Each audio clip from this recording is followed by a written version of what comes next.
At alamin naman natin ngayon ang daloy ng trapiko sa South Luzon Expressway. Live mula sa SLEX Command Center. May ulat on the spot si Rida Reyes.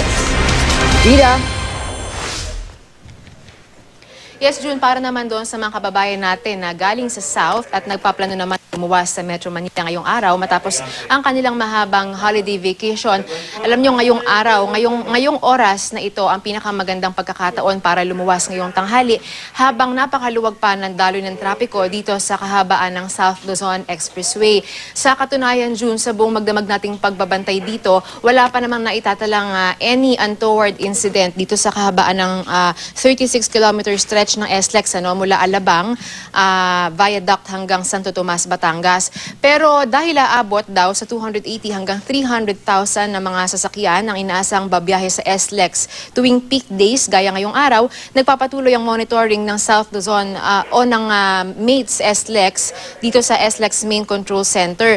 Sa kanilang obserbasyon, June, mamayang late afternoon naman hanggang bukas na umaga ang magiging buhos ng mga sasakyan na dadaan sa SLEX paluwas ng Maynila. Binabantayan ng mga karaniwang choke points, partikular ang Calamba Toll Plaza at ang Ayala Toll Plaza northbound lane kung saan nagbukas na kanina ng counterflow lanes para hindi na humaba yung pila ng mga sasakyan malapit sa toll plaza.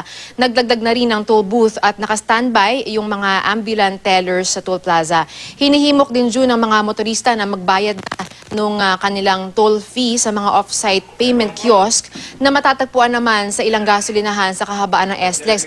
Sa ganitong paraan daw kasi June, may iwasan yung mahabang pila pagdating naman sa mga toll plaza dahil iso-surrender na lamang yung kanilang mga ticket. At para June sa anumang traffic concerns, maaring tumawag o mag-text sa MATES SLEX hotline sa numerong 0917-687-7539. At yan muna ang pinaka-latest mula rito sa SLEX Main Control Center. June.